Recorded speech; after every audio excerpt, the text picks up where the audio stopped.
Assalamualaikum warahmatullahi wabarakatuh.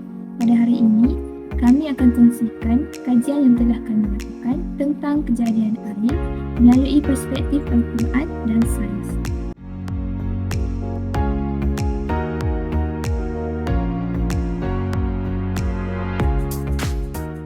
Antara objektif kajian kami adalah untuk menjelaskan kejadian air berdasarkan Al-Quran.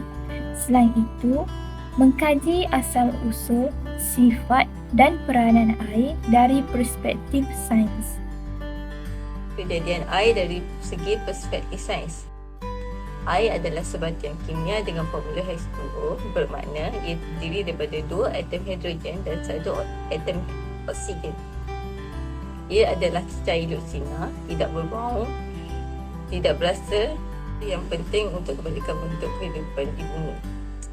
Air adalah molekul polar yang bermaksud ia mempunyai separa cas positif pada satu hujung dan separa cas negatif pada hujung yang lain.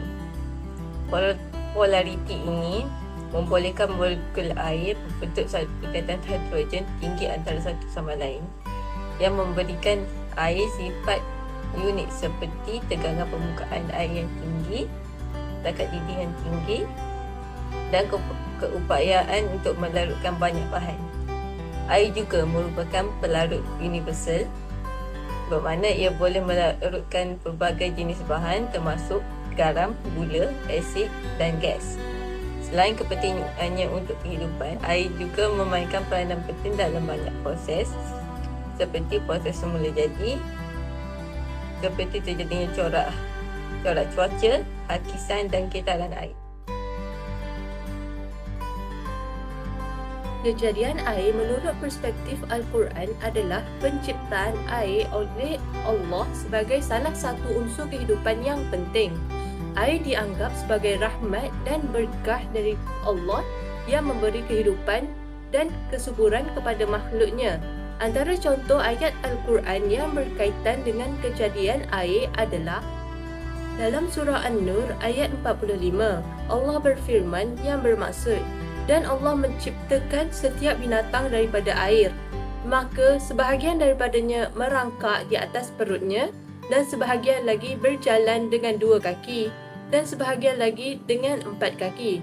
Allah menciptakan apa yang Dia kehendaki, sesungguhnya Allah Maha Kuasa atas segala sesuatu. Ayat ini dimulakan dengan kenyataan bahawa Allah menciptakan haiwan daripada air. Ini adalah salah satu dari banyak ciptaan Allah yang menunjukkan kekuasaan dan keagungannya.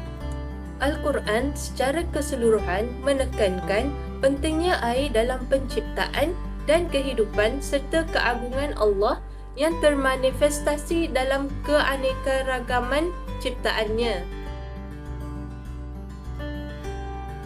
Contoh seterusnya pula pada surah Al-An'am ayat 99 yang membawa maksud, dan dialah yang menurunkan air dari langit, lalu kami tumbuhkan dengan air itu segala macam tumbuh-tumbuhan.